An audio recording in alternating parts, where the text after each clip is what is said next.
એ મારા યુગમાં 1978 to 1985 આ મારો પીરિયડ છે. ઓલ ઓવર બોમ્બે વી વર ફેમસ.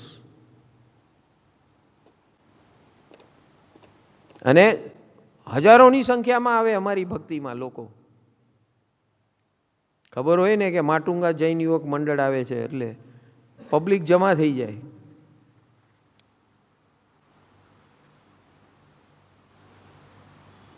બોલો આગળ શું કહેતા હતા?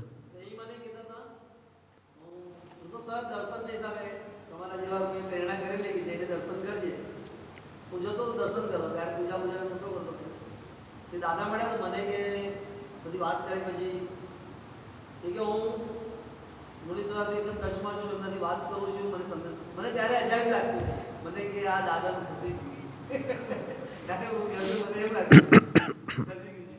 પણ પછી એમના સાથે મળ્યા પછી મને એણે કીધું કે એના માટે આપણે પોતાની શુદ્ધિ હોવી જોઈએ.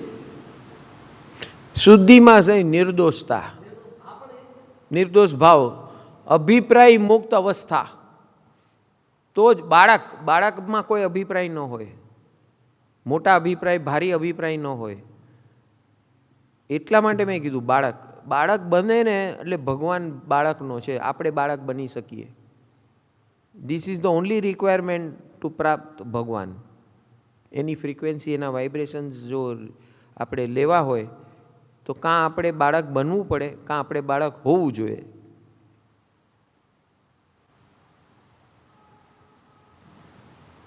એટલે બધાને કોક ને કોક નિમિત્ત હોય છે જે એને એના તરફ ખેંચે છે. અને એ નિમિત્ત આપણે પૂર્વભાવમાં ગોઠવેલા છે ત્યારે એ આવે છે. પૂર્વભાવમાં જો ગોઠવેલું હોય ને તો જ આ ભાવમાં આવું બધું મળે. અને જેને મળ્યું છે એને જ એની વેલ્યુ હોય, બાકી બધાની કોઈ એની સમજ બૂਝ ન હોય. અને આ એવા જ લોકો વચ્ચે આવી ચર્ચા વિચારણા થઈ શકે જ્યાં જેમને આ બધી ખબર હોય. ચાર્જિંગ ઓફ હતું? હા જો ઓફ છે.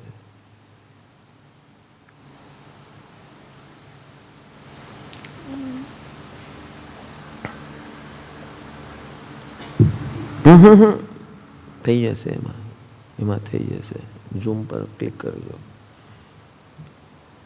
પહેલાં ચાર્જ આવવા દે પછી થશે.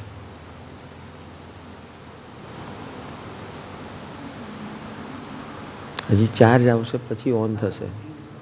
ઓન નહીં ઓટોમેટિક નહીં રહે. ઝૂમ પર ક્લિક કરવું પડશે, પણ વાર લાગશે એને ચાર્જ આવતા. 2-5 મિનિટ પછી આવશે.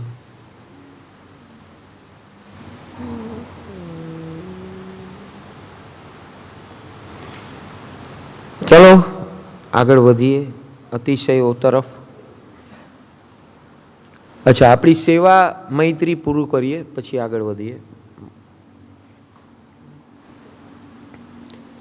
સેવા મૈત્રી, તન સેવા, સમય સેવા.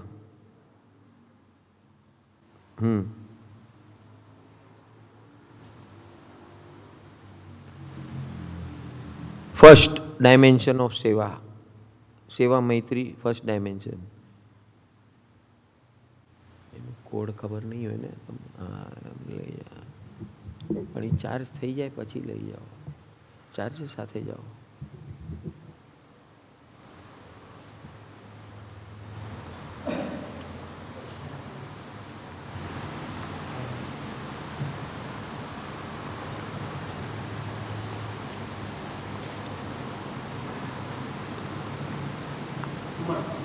બીજી છે અનુમોદના સેવા.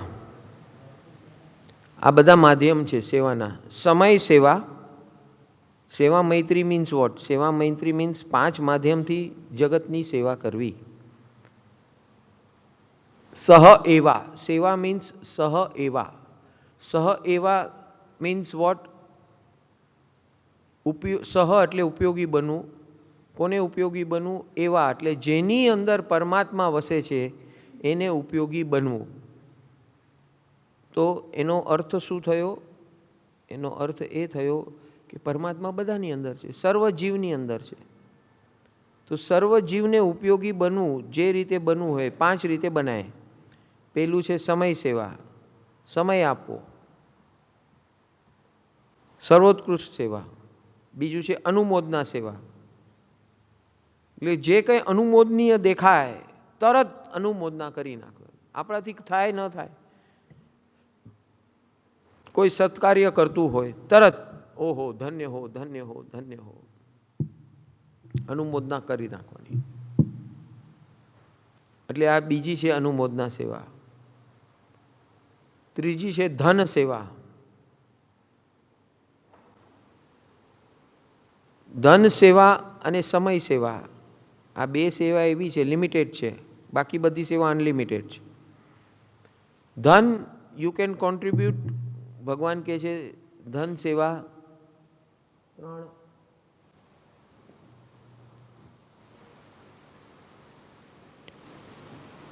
ધન સેવા 10% મિનિમમ કરવી, મિનિમમ 10%. બાકી આપણો ચોઈસ. Minimum barrier is 10%. સમય સેવા, તમારી પાસે 24 કલાક છે તો દિવસમાં 2.5 કલાક સેવા કરવી. Start from your self. સેવા સહ એવા એટલે સૌથી પહેલાં આપણા પરમાત્માની સેવા કરવી, આપણી અંદર રહેલા પરમાત્માની, અને પછી બાકી બચેલા સમયમાં બીજાની સેવા કરવી, પર સેવા. એટલે spend 2 hours on your self and 1 hour on others. આ એક સ્ટાન્ડર્ડ થંબ રૂલ ફોર્મ્યુલા છે. જો આ કરશો, અધર્સમાં સૌથી પહેલાં આપણો પરિવાર આવી જાય, પરિવારના સદસ્ય. એટલે be useful to your family members first, અને ફેમિલી મેમ્બર્સનું કામ પતી જાય પછી યુ ગો આઉટસાઇડ. આ એનો ક્રમ છે. નેવર જમ્પ ધીસ ક્રમ. એટલે લોકો ઘરને છોડી, ઘર બાર છોડીને બહાર આની સેવા કરે, ઓની સેવા કરીને ઘરવાળાને નિગ્લેક્ટ કરે. It is going to misfire in your વ્યવહારિક life. Never do this. So first is સમય સેવા, સમય આપો. ઘરવાળાને રોજ 1 કલાક આપો. એટલા માટે આ પરિવાર મૈત્રી સભા કીધી છે. જ્યારે બધાને સમય મળે, everybody is free, at that time you do this પરિવાર મૈત્રી સભા, આરતી, જાપ એન્ડ શેરિંગ.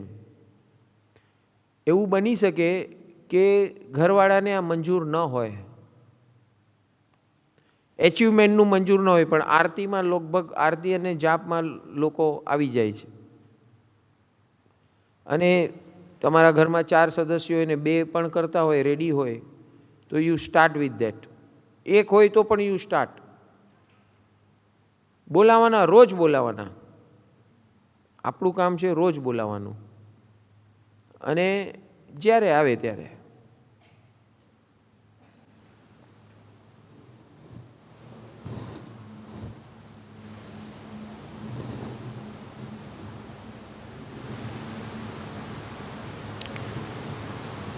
So, second સેવા ઇઝ અનુમોદના સેવા. થર્ડ સેવા ઇઝ ધન સેવા. ધનથી સેવા થાય, ધનનો ઉપયોગ કરો સત્કાર્યોમાં જ્યાં જ્યાં. સો પરમ સુખ હેઝ ઓલ ધીસ સેવાસ. 15 પ્રકારની સેવા થાય છે અહીંયા પરમ સુખના પ્લેટફોર્મથી. આરોગ્ય સેવા, શિક્ષણ સેવા, આશ્રમ સેવા, અન્નદાન સેવા, સાધુ સાધ્વી વૈયાવચ, પશુ પક્ષી જીવદયા સેવા અને હેલ્પલાઇન સેવા. ધીસ આર 7 ફિઝિકલ સેવા એન્ડ 8 સોશિયલ મીડિયા સેવા. ઇન્ફોર્મેશન ડિસ્ટ્રીબ્યુશન સેવા પ્લેટફોર્મ્સ ઉપર, social media platforms, YouTube, Facebook, Instagram, આ 3 માધ્યમથી 8 પ્રકારની સેવા થાય. સ્પિરિચ્યુઅલ સેવા, હેલ્થ સેવા, હેલ્થની information, all the information related to health. અને દરેક સોમવાર, મંગળવાર, બુધવાર, ગુરુવાર, શુક્રવાર, શનિવાર, every day there is a new aspect of seva. એ બધું મેગેઝિનમાં છે એનું ડિટેલ. સો આરોગ્ય સેવા, ફાઇનાન્સ સેવા, ફાઇનાન્સ ઇન્ફોર્મેશન, હેલ્થ ઇન્ફો સેવા, ફાઇનાન્સ ઇન્ફો સેવા, પેરેન્ટિંગ ઇન્ફો સેવા, સિનિયર સિટીઝન સેવા, યુથ ઇન્ફોર્મેશન સેવા, મેન એન્ડ વુમન ઇન્ફોર્મેશન સેવા એન્ડ સ્પિરિચ્યુઅલ ઇન્ફોર્મેશન સેવા. આ રીતની 8 ઇન્ફોર્મેશન સેવા એન્ડ 7 ફિઝિકલ સેવા. એવી રીતે 15 સેવા થાય છે. ધીસ આર ટાઈપ્સ ઓફ સેવા and there are 5 mediums of સેવા.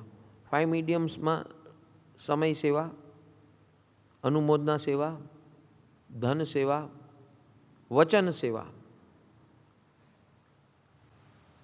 તમે કંઈ શું કરી શકો તો કે તમે અહીંયા આવ્યા, જોયું, અનુભવ થયો, જેમ ભરત દેડિયાએ તમને કીધું એમ તમે ભરત દેડિયા 50 હજારો પોતે ભલે આવતા ન આવતો હોય પણ આ સેવા કરે. So this is very easy સેવા. અનુમોદના સેવા બહુ સરસ, બહુ સરસ, બહુ સરસ. જ્યાં પણ સત્કાર્ય થાય, સત્કૃત થાય એટલે you become party to that. Once you become party to this સત્કાર્ય એન્ડ સત્કૃત્ય, one day you will be in that seat. આ અનુમોદના કરતાં કરતાં કરતાં કરતાં માણસ ત્યાં પહોંચી જાય, અંદર સેવાનો એક ભાગ બની જાય. એટલે અચ્છા, બીજું અનુમોદના સેવાની એક કન્ડિશન છે, જિંદગીમાં કોઈ પણ વ્યક્તિ, કોઈ પણ સંસ્થા, કોઈ પણ સત્કાર્ય તમે સેવા કરી શકો, અનુમોદના કરી શકો ત્યાં સુધી okay. Never criticise. That is the condition of seva. Never criticise. આ લોકો આમ કરે છે, પૈસા આવે છે, કંઈ ખબર નથી પડતી, ક્યાં જેમ તેમ કરે છે, આ પૈસા ખાઈ જાય છે, ઓલા આમ કરે છે, કંઈ ઠેકાણા નથી.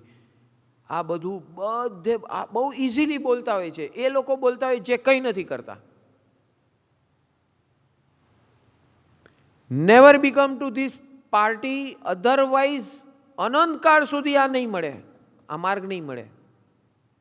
કોઈ પણ માર્ગ હોય, ભગવાન નહીં મળે, ભગવાનનો માર્ગ નહીં મળે. જે દિવસે આવા અવર્ણવાદ કહેવાય એને, અવર્ણવાદ. સાધુ મહારાજ હોય તો એના વિશે બોલે, સંસ્થા હોય તો એના વિશે બોલે, ટ્રસ્ટી હોય તો એના વિશે બોલે, કાર્ય હોય તો એના વિશે બોલે. ખોળ ખાપણ કરવા જ બેઠા હોય ને પોતાની બધી હોશિયારી, બધી ટેકનોલોજી, બધી એડવોકેટગીરી, વકીલગીરી બધી એમાં વાપરે. How to oppose, how to create a destruction. વિઘ્ન સંતોષિક જીવો કહેવાય એને. હા, અમે લોકો એરિયામાં જ્યારે લોકલ એરિયામાં બેસતા હતા પપ્પાની દુકાનમાં, તો ત્યારે સંસ્થાવાળા આવતા. તો એ સંસ્થાવાળા સાથે અમે જતા અને લોકો પાસેથી ડોનેશન અમે લઈને આપતા. તો જે લોકોને ડોનેશન આપવું હતું ને કોઈ સવાલ નહોતા કરતા. આવ્યા છે આપી દે, પણ જે લોકો નહોતા આપવા ને એ લોકો જ આ વાત કરતા હતા કે આ તો સંસ્થા આવી છે, આ લોકો આમ ખાઈ જાય છે, આ લોકો અહીંયા કરતા નથી. એ લોકો એવી રીતે જ બોલતા હતા. એટલે નહીં, એટલે હવે આપણે જો આપણે આપણી હિફાજત કરવાની. કારણ કે મારો જો ગોલ આ હોય પરમ મુક્તિ ને પરમ આનંદ, તો ભગવાને કીધું જો તારો આ ગોલ છે ને તો you are bound by this rule. You should never criticise any સંસ્થા, એની ગુરુ, એની એક્ટિવિટી જે લોક કલ્યાણ કરે છે.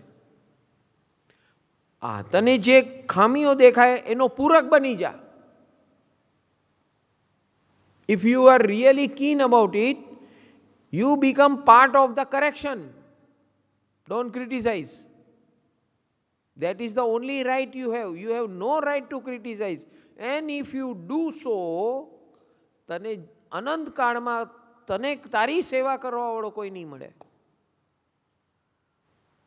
ને ન તને આવું કોઈ સુકૃત મળશે અનંતકાળ સુધી. અને કોઈ ગુરુ કે ગુરુ ભગવાન કે કોઈ ધર્મગુરુઓ કે સંન્યાસીઓનું આવું કર્યું અવર્ણવાદ, તો તારા જીવનમાં આવા બધા દરવાજા બંધ થઈ જશે. કલ્યાણના જેટલા દરવાજા છે બધા દરવાજા બંધ થઈ જશે. એટલે જિંદગીમાં ન કરે એનું ચાલશે, પણ બેઠા બેઠા નખોદ નહીં વાળતો પોતાના જીવનની ને પોતાના ભવિતવ્યતાની. ને જો આવું કર્યું, અચ્છા ઘણા આવું બોલીને કરે ને ઘણા કાંડ કરીને કરે, બદનામ કરીને કરે, જાણી જોઈને ટ્રેપ કરે અને એના વિશે ગલત ફેમીઓ ફેલાવે બધે. આ એનાથી વિશેષ આ રૌદ્ર ધ્યાન, આવા જીવોને નરક મળે. ને આજે આ અવર્ણવાદ કરવાવાળાને તિર્યંશ મળે અને એ તિર્યંશમાં અનંતકાળ સુધી પડ્યા રહે ને આવું માધ્યમ ન મળે એને. આ કાંડ કર્યું એના કારણે. આ ઉત્તરાધ્યયન સૂત્રની અંદર વર્ણવેલું છે. Never do this. If you cannot do સેવા, સિટ મમ. ચૂપચાપ બેઠો રહે ને. તારા મનમાં જે કરવું એ કર, પણ બકવાસ નહીં કર, વિખવાદ નહીં કર.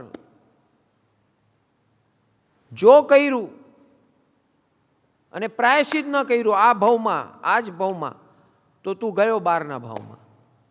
હા, આ કર્યું થઈ ગયું, નો પ્રોબ્લેમ, અને કંઈક મળી ગયું એવું નિમિત્ત જેનાથી યુ વિલ અન્ડરસ્ટેન્ડ, તમે પશ્ચાતાપ થયો અને you are correcting, then you are saved. પણ જો આ ભાવ લઈને આ દેહ છોડીશ ને તું, તો ગયો કામ. સીધો ટિંગલિંગ ટિંગલિંગ ટિંગલિંગ કરીને નિગોદમાં પહોંચી જઈશ. કારણ કે આ જ બધા જીવો છે, આ જ સિસ્ટમો જે છે એ તમને શોર્ટકટમાં પાછા મનુષ્ય બનાવશે. બીજું કીધું ઉત્તરાધ્યયનની અંદર કે જે સેવામાં છે એને જ મનુષ્ય જીવન પાછું મળે, પાછું કન્સેક્યુટિવ. એટલે કે આ જીવન પત્યું, નેક્સ્ટ ભાવમાં પાછા મનુષ્ય બનશો તમે. સેવાને કારણે જે સેવા કરે એને જ આ સર્ટિફિકેશન, ઓથોરાઇઝેશન મળે. તમારે કોઈ જ્યોતિષ પાસે જવાની જરૂર નથી. ભોગવિલાસમાં જીવન કાઢશો તો તિર્યંશ બનશો. તપ, ત્યાગ, જપ, તપ, નિયમ કરશો તો દેવલોક મળશે. ભગવાને બતાવ્યો આ સમાધિ માર્ગ પકડશો, સમ્યક માર્ગ પકડશો તો એ માર્ગમાં આગળ વધશો. સેવા કરશો તો પાછું મનુષ્યપણું મળશે. This is the only qualification to get back again, second opportunity of getting મનુષ્ય ભાવ. બાકી કોઈ સ્કોપ નથી. नमस्कार. आज की तारीख में हर व्यक्ति बर्नआउट महसूस करता है. मैं हूं पंकज भाई, परम सुख total wellness scientific life counselling online Gurukul से बोल रहा हूं. और ये बर्नआउट के बारे में हमें आप सबको जागरूक करना है. मैं बिजी नहीं हूं, मैं कोई न कोई चीज में व्यस्त हूं और व्यस्तता में कोई भी रेस्ट लेने का स्पेस लेना मौजूद नहीं है. Late night work, constant pressure और लोगों के अपेक्षाओं का pressure, work pressure, professional pressure, family pressure, ये सारे प्रेशर्स हमें लीड करते हैं बर्नआउट के लिए. क्योंकि वहां पर आराम करने की कोई स्पेस टाइम वाइज रखी नहीं है हमने. घर जाते हैं तो भी ये सोशल मीडिया में लग जाते हैं. इस प्रकार माइंड और बॉडी दोनों थक जाते हैं और इसी को बर्नआउट कहते हैं. उसे जरा भी स्पेस नहीं मिलती है. कहना आसान है, लेकिन ऐसे बर्नआउट में से कैसे मुक्त होना, इसके लिए मैं आपको परम सुख total wellness scientific online Gurukul में आमंत्रित करता हूं. डिस्क्रिप्शन बॉक्स में हमारी लिंक दी गई है सारे सोशल मीडियाओं की, और आप हमारे VIP व्हाट्सएप चैनल में ज्वाइन हो जाइए. वहां से हम आपको रास्ता बताएंगे ऐसे बर्नआउट से कैसे रियली मुक्त होना. साथ में physical wellness, mental wellness, financial wellness, relationship wellness, spirituality और मंत्र योग के बारे में भी आपको आगे ज्ञान और ट्रेनिंग मिलेगी। Thank you, God bless you.